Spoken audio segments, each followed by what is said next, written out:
রাত প্রায় 12:05। এ সময় কিছু একটা পড়ে যাওয়ার শব্দে ঘুমটা ভাঙল ইফার। উঠে বসল বিছানায়। বাহিরের বাতির আলোতে ঘরটা পুরোপুরি অন্ধকার নয়।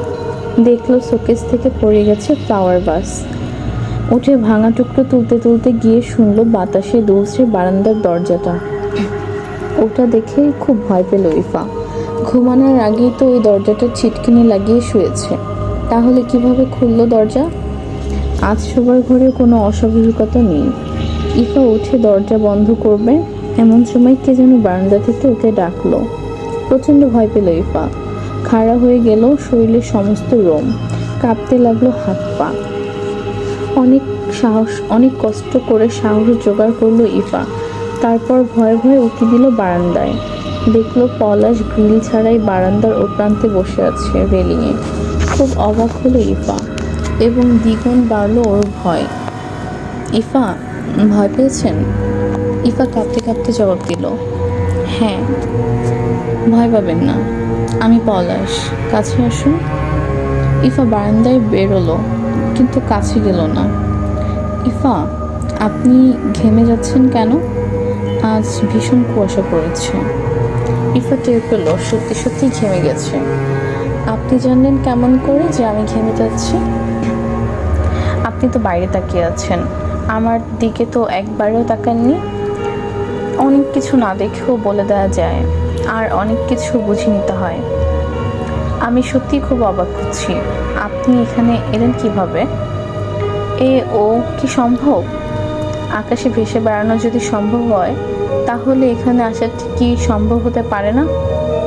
যা ঘটেছে তা কি আমার স্বপ্ন না সত্যি? দেখুন, যা কিছু ঘটেছে তা হোক না স্বপ্ন কিংবা বাস্তব, এতে কি যায় আসে? যা ঘটেছে ঘটতে দিন। হয়তো অনেক কিছুই দেখবেন, হয়তো অনেক কিছুই পাবেন, কিংবা অনেক কিছুই হারাবেন।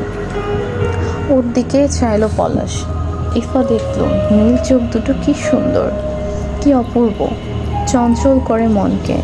মনে হয় কি যেন বুঝতে চাচ্ছে ওই নীল চোখ দুটো, কিংবা কি যেন বুঝে নিচ্ছে, কি যেন বিনিময় করছে নীরব ভাষায়। পলাশ তার নীল চোখ দিয়ে ওকে সম্মোহন করছে মনে হলো ইফার। ধীরে ধীরে ওর পরিচিত জগৎকে ভুলে অজানা এক নতুন জগতের দিকে এগিয়ে যাচ্ছে ও। ইফা, ইফা, এখনো কি ভয় পাচ্ছেন আমাকে? না, কাছে আসুন ইফা। সম্মোহিতের মতো পলাশের কাছে গেল ইফা। ইফা, আপনার কেমন লাগছে? জানি না। আচ্ছা, আপনি কি সত্যি ম্যাজিশিয়ান? সম্ভবত। আপনি কি পারবেন আমার মনের দুঃখ দূর করে দিতে কিংবা ভুলিয়ে দিতে? আপনি তো এখনই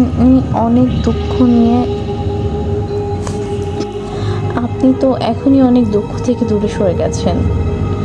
জানি ইফা, আপনার মনে অনেক দুঃখ, অনেক কষ্ট, এবং এও জানি আপনার দুঃখটা কিসের।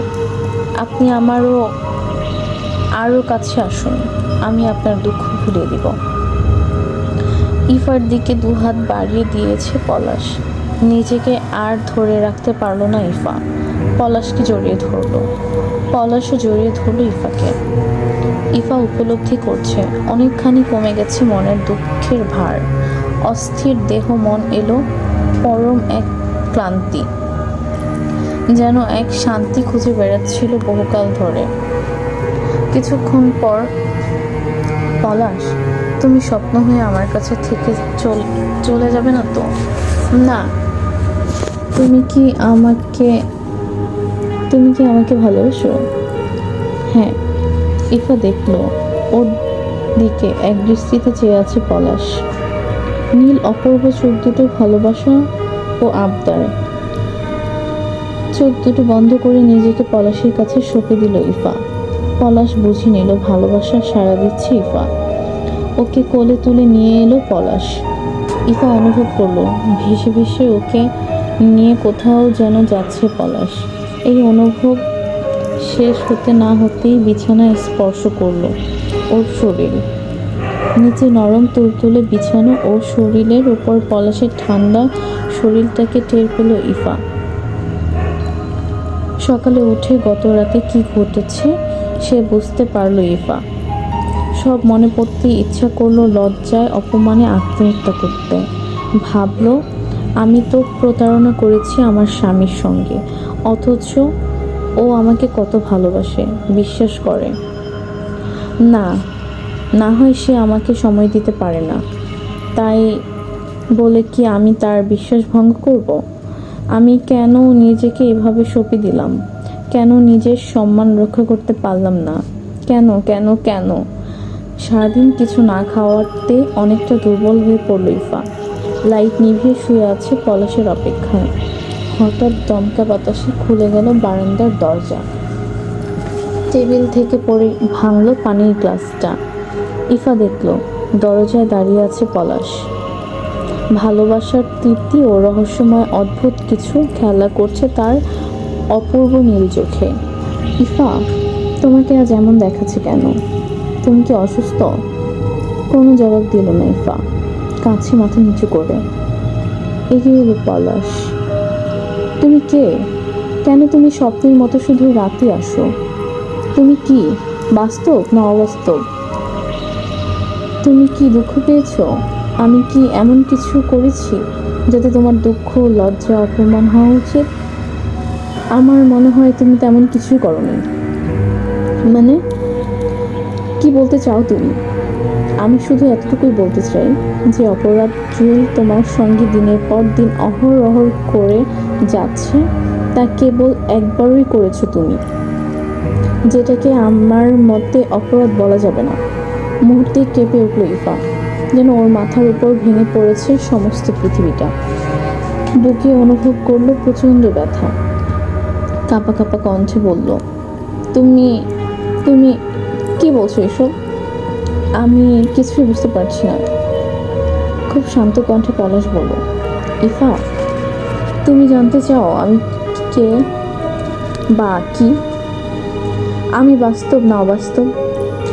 শুধু এতটুকুই বলবো, তোমার পৃথিবী বড়ই রহস্যময়, বড়ই অদ্ভুত একটা জায়গা। দৃশ্য অদৃশ্যর মাঝেও বা বাস্তব অবাস্তবের মাঝেও আছে একটা আজব তরঙ্গ, যা আমাদেরকে কম বেশি প্রবাহিত করে। হয়তো বা সেই তরঙ্গ তোমার আর আমার মাঝে সৃষ্টি করেছে ভালোবাসার বন্ধন, জন্ম দিয়েছে রহস্যময় এক ভালোবাসার। মনে হচ্ছে তুমি কিছুই বুঝতে পারছো না। চলো আজ তোমাকে একটা দৃশ্য দেখাবো, যা ছিল আমার অনেক দিনের প্রত্যাশা। ইফাকে আস্তে করে জড়িয়ে ধরল পলাশ। বাধা দিতে চাইল ইফা, কিন্তু পারল না। খুব কাছ থেকে পলাশের নীল চোখ দুটো সম্মোহিত করে ওকে। আজই তাই হলো। ইফা ধীরে ধীরে চোখ বন্ধ করে মাথা রাখলো পলাশের বুকে। অনুভব করলো কোথায় যেন যাচ্ছে ভেসে ভেসে। এভাবে প্রায় মিনিট পাঁচেক যাওয়ার পর পলাশ বলল, ইফা, চোখ খুলে দেখো জানালা দিয়ে তোমার দেখা সেরা দৃশ্য। ধীরে ধীরে চোখ খুলল ইফা। দেখলো অনেক নিচের রাস্তা এখন ফাঁকা। তারা দাঁড়িয়ে আছে কোনো এক বিশাল বিল্ডিংয়ের পাশে। ওটা সম্ভবত বড় কোনো হোটেল। সামনে একটা জানালা দেখতে পেল ইফা। তারা ভাসছে জানালার পাশে। জানালার এক পাশে পর্দা সরানো। ইফা উকি দিয়ে দেখলো একটা বিছানা এবং একটু দূরে একটা বড় টিভি। টিভিতে সম্ভবত ইংলিশ কোনো সিনেমা চলছে। বিছানায় বসে আছে এক লোক, যদিও তাকে দেখছে সে পিছন থেকে, তবুও একটু ভালো করে দেখতেই চিনল লোকটাকে। সে অপরিচিত কেউ নয়, তার স্বামী জুয়েল। জুয়েলকে দেখতেই পেলে খুশিতে চিৎকার করে ডাক দিল ইফা। কিছুক্ষণ পরেই বুঝলো ওর গলা দিয়ে কোনো আওয়াজ বেরোচ্ছে না। হঠাৎ জুয়েলের পাশে এসে দাঁড়ালো এক অপূর্ব সুন্দরী। পরনে কিছুই নেই, শুধু একটা তোয়ালে দিয়ে ঢেকে রেখেছে শরীর। মেয়েটি জুয়েলের সামনে দাঁড়িয়ে, তাই টিভি দেখতে পাচ্ছে না জুয়েল। মেয়েটিকে বলল, জান, সরে দাঁড়াও, দেখতে পাচ্ছি না তো।